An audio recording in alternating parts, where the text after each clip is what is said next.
with a 16-12 win over the reeling Jets. And there's no surprise here. The Jets and Raiders played a game where either or could have actually won this game, to be honest with you.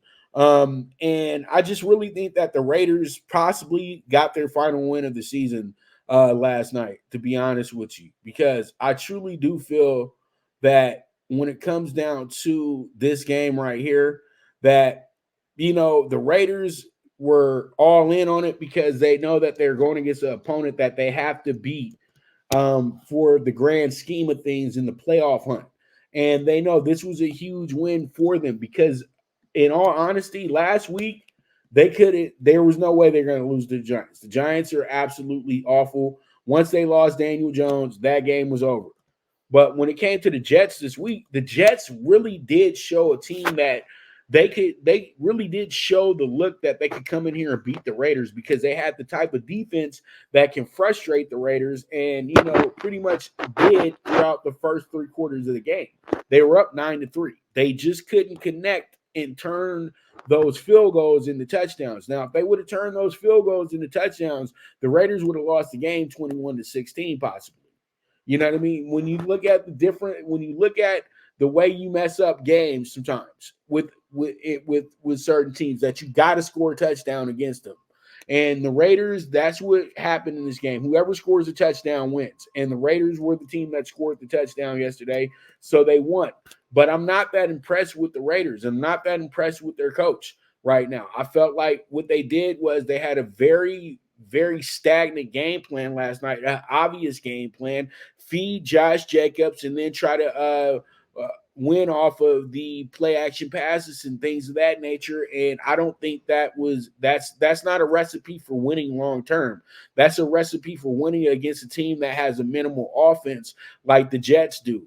Now, next week, they go into Miami to play the Dolphins. They're going to have to be a little bit more expanded on how they want to approach this thing.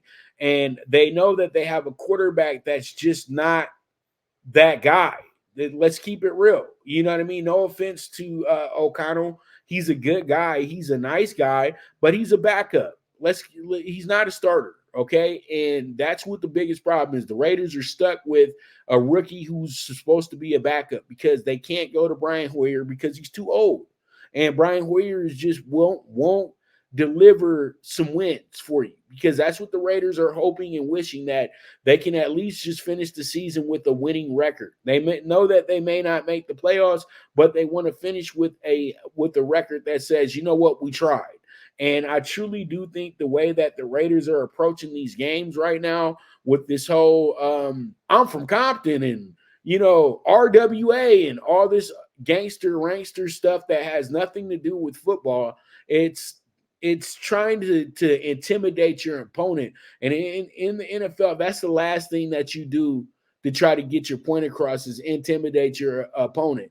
And the Raiders just aren't good enough for that, in my opinion, to try to intimidate anybody. They're a team that really does need to figure out exactly where they're going to be going in the next year or so. You know what I mean? Because right now, this is not a playoff team. Let's just keep it real. And they are a team that has some things that they need to fix immediately.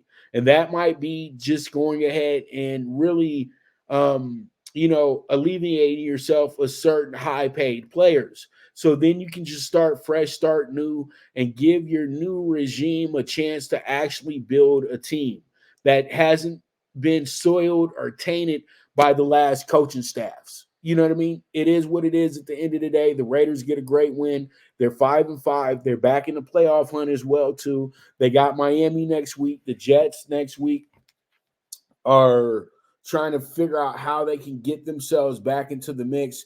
And the Jets wind up playing next week. Who do the Jets play next week? The Jets are actually going to be playing Buffalo next week in Buffalo. So that's a big game. They're going to try to get some get back in that spot as well, too. So we'll see how it goes. We'll see how it shakes out. But with that, we're going to go ahead and take our first break of the show. And when I get back, we're going to jump into the state of the Lakers and NBA Monday night. So you guys stay tuned. This is the Premier Sports Betting Show, the Primetime Angles with the one and only Pop Dibiase, the Primetime Capper.